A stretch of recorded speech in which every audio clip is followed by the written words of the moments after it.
Hey everyone, it's your old pal Reed here. I wanted to show you the garden and stuff, and I wanted to show you some of the corn coming in. Now I just looked at this one, and it was at the top.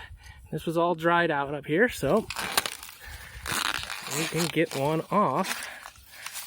Do this the best I can, and let's take a look at this guy. All right, and then I'll show you some other stuff and tell you about some silly ideas I got. Let me see here. Where's a good place to do this? Let me see. We'll try to do this one-handed. If I don't win, no, I'm going to do this two-handed. We'll get back to you in a second. Okay, everyone, I got this all opened up, and it is a really long, good ear of blue corn. I just need to dry, and then I can use it. Now, if you look down here, see if I can see all that kind of like gunk stuff. That's poop. Now, there's no worms in here. What is all this poop? Well, this poop is from ladybugs and stuff. We had a really good population of ladybugs and wasps all throughout the corn this year, which is outstanding because they feed off of the darn earworms and the other larvae like that. They do a very good job attacking those. So having a really good population of them doing their job and taking care of aphids and everything else keeps the corn safe. Real happy about that.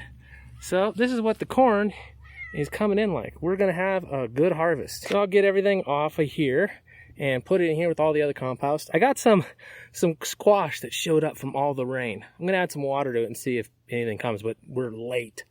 I don't think anything happy will come, but what the heck. It wants to try out here, and I got to finish getting this filled in, everything else, so it'll be ready for next year and start building the other ones. But good corn. Oh, actually, since we're here, all right, here's the circle garden. All right. Yeah, it's filling in. This is what this thing does. These gardens are super productive because I till in all sorts of leftovers, everything else every year, till in the ground, and the ground keeps getting better and better. We got lots of beets going, which are real good. I got to get the other roots planted this weekend for the other bed I'm building.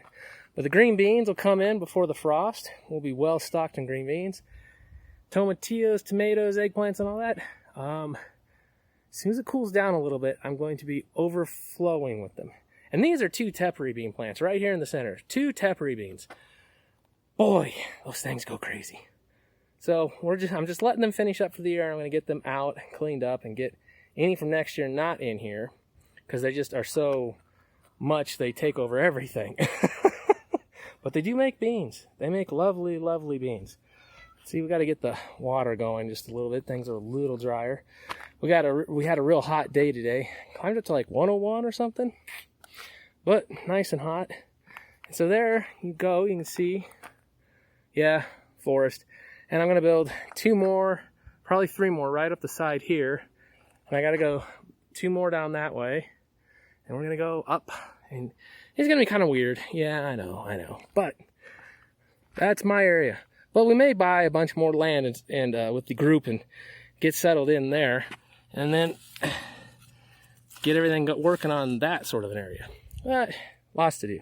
Let me go show you the other thing. Okay, here are the sunflowers. They're really tall. And the stalks are enormous. And it's interesting, we got side flowers off of this real big one here. The side flower goes right in. But yeah, real big base stalk and stuff.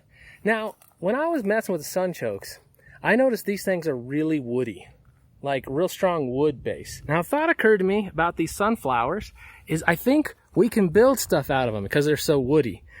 Now, these ones were started much sooner. These ones were started later, so they're not nearly as big. Such is life, right? But the other thing is I think they will make excellent firewood. So instead of having to worry about going to hunt down trees to go harvest and burn, like running a rocket mass heater and stuff, sunflowers. I bet you about an acre of sunflowers grown every year, not only are you going to get wonderful sunflower seeds for eating and oil production, but you can get a good material to build with, and we can also use them as fuel to heat the homes and other stuff with. And gasification, I got some ideas there. So I'm going to play with this, see what I can figure out, and I'll share it with you guys. And then I can figure out what kind of yield and how much you need to grow. But I bet an acre would do it. So you could see that feeding a couple houses and be really productive. So it's an idea. Sunflowers. Great way to renewably grow a fuel and construction material. So interesting idea on that. Yeah, I know, it won't look as beautiful as some of the wood timber frames and all this other stuff. But if you're looking for an option, sunflowers may be the way to go. So there's the craziness of the day, guys. Short video for the day. I got some other stuff planned. We'll get back to some more interesting things soon. And I'll see you guys all later. Read out.